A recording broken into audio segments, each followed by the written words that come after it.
You have probably felt pain today. Maybe your back hurt when you got out of bed. Maybe you bumped your elbow on a table. Maybe you had a headache. Maybe your neck hurts from staring at a screen for too long. Whatever it was, you probably didn't think much about it, because modern pain has an escape hatch. A small pill, a few minutes. And for millions of people, the pain becomes manageable. Now imagine that option never existed. No ibuprofen, no aspirin, no acetaminophen, no pharmacies, no pain clinics, no prescriptions, no medicine cabinet, nothing. Just you and the pain. At first that sounds horrifying, and in some ways it was. But here's the strange part. Humans survived for hundreds of thousands of years before modern painkillers. Not only survived, they hunted, they traveled, they raised children, they built communities, they crossed continents. They lived entire lives while experiencing levels of pain that would send many modern people straight to a hospital. So how did they do it? How did humans survive before painkillers? The answer begins with something most people misunderstand. Pain is not actually the enemy. Pain is information, very unpleasant information, but information. Imagine touching a hot stove. The pain isn't trying to hurt you. The pain is trying to save you. Without pain, your body becomes surprisingly vulnerable. There are rare people born with conditions that prevent them from feeling pain normally. At first, that sounds like a superpower. It isn't. Many accidentally injure themselves. Some break bones without realizing it. Others develop serious infections because warning signals never arrive. Pain feels terrible, but pain exists for a reason. And ancient humans depended on that warning system every single day. The problem wasn't pain itself. The problem was too much pain. A broken leg, an infected tooth, a deep wound, a crushed hand, a severe burn. Those were the moments that could change a person's life forever. And ancient humans faced those risks constantly. Think about what daily life looked like. No padded sidewalks, no protective equipment, no emergency rooms, no ambulances, no antibiotics. Every hunt carried danger. Every journey carried danger. Every encounter with a large animal carried danger. Even gathering food could become deadly. One wrong step, one fall, one infected cut, and suddenly survival became uncertain. Yet archaeologists have found something surprising. Ancient skeletons often show evidence of severe injuries that healed. Some individuals survived broken limbs. Some survived major trauma. Some survived conditions that would have left them unable to hunt or travel normally for months. That tells us something important. These people were not surviving alone. For a long time, people imagined prehistoric humans as isolated individuals fighting for survival every day. The evidence suggests something different. Human beings survived because they helped each other. Imagine breaking your leg 40,000 years ago. You can't hunt. You can't travel quickly. You can't gather much food. On your own, your chances would be terrible. But if your group brings food, protects you, and helps you recover, everything changes. In other words, one of the oldest painkillers wasn't a plant. It wasn't a medicine. It was other people. Compassion may have been one of humanity's most important survival tools. And that's something many people never think about. The story of pain isn't just about biology. It's also about community. But humans didn't stop there.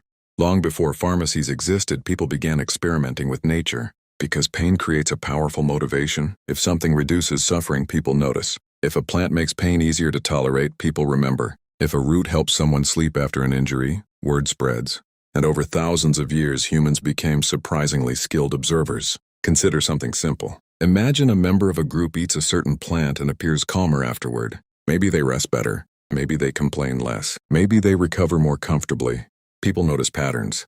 Humans are exceptionally good at finding patterns. In many ways, early medicine began as thousands of generations of observation. Try something, watch what happens. Remember the result. Repeat. Slowly, knowledge accumulates, and some of that knowledge became incredibly valuable. Long before laboratories existed, humans discovered natural substances that could affect the body.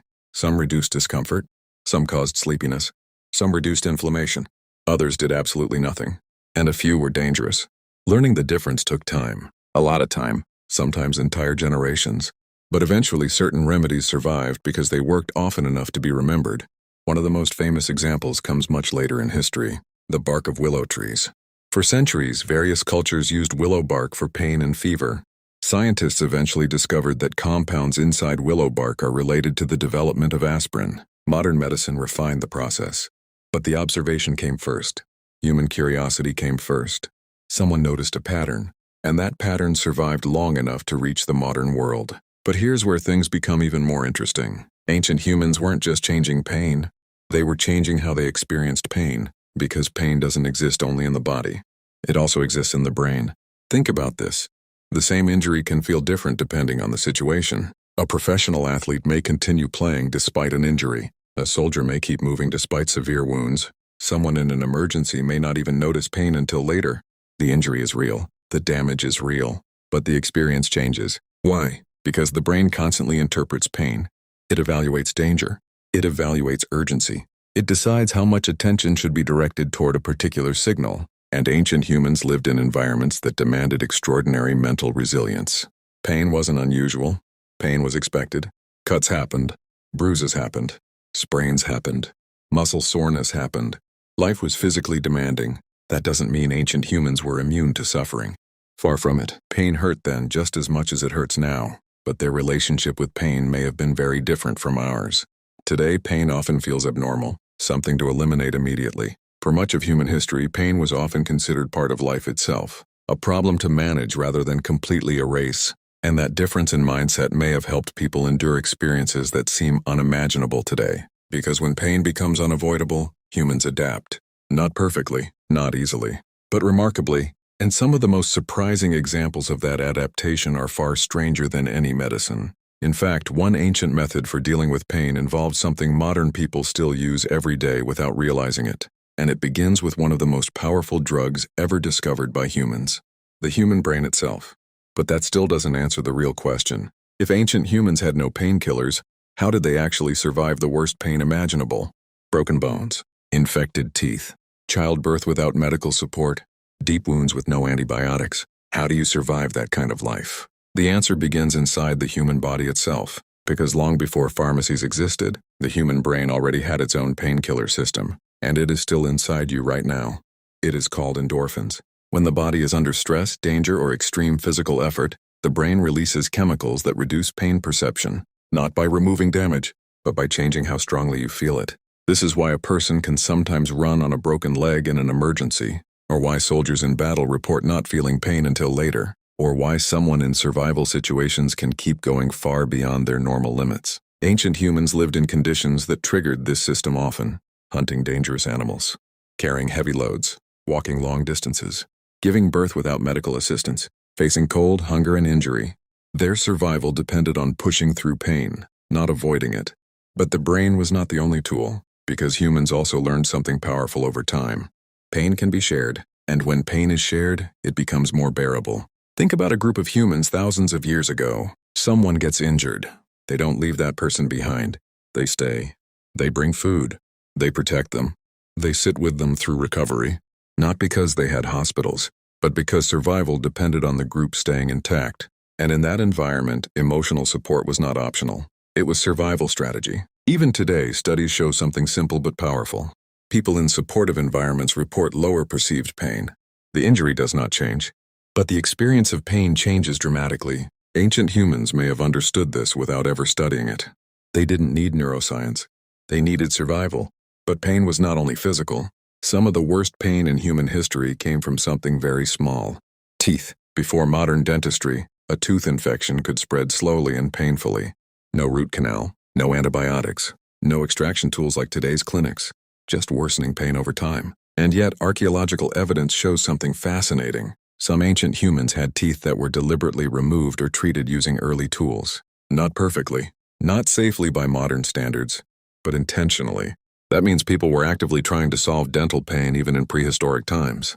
They noticed patterns, they experimented, they shared knowledge, and sometimes they endured pain so severe that removal was the only option. But physical pain was only part of survival. There is another kind of pain that is harder to measure: long-term pain, chronic pain, injury that never fully heals, weakness that lasts for years. In a modern world, someone with chronic pain might rely on treatment, therapy, or medication.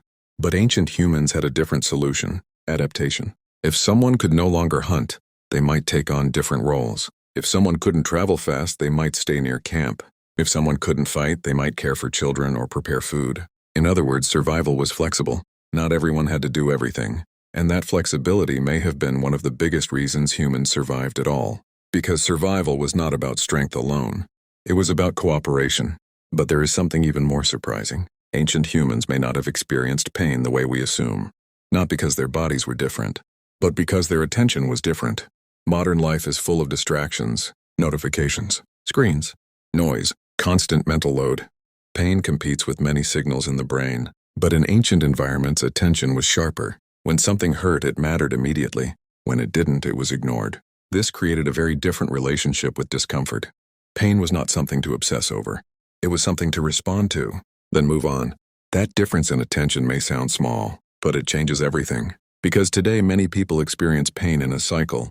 Feel it, focus on it, fear it, stress about it, which can amplify the experience. Ancient humans didn't have that luxury of overthinking. They had to act, but still they were not helpless.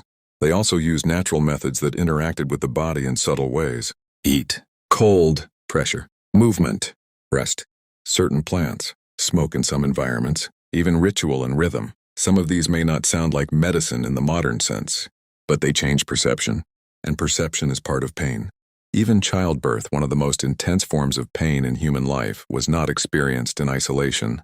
It was shared, supported, guided. Across many cultures, birth was a group event, with experienced individuals assisting, encouraging, helping manage the process, reducing fear.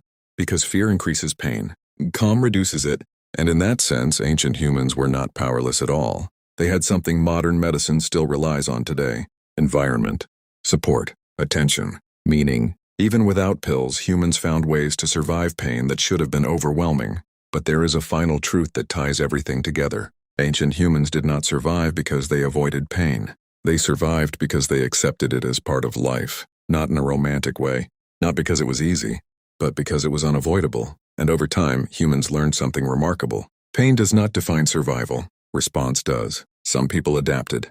Some people helped others adapt. And together, they created the foundation of human survival long before medicine existed. So when you think about ancient humans surviving without painkillers, the real answer is not that they suffered less. It is that they lived differently with suffering. And in that difference is the story of humanity itself.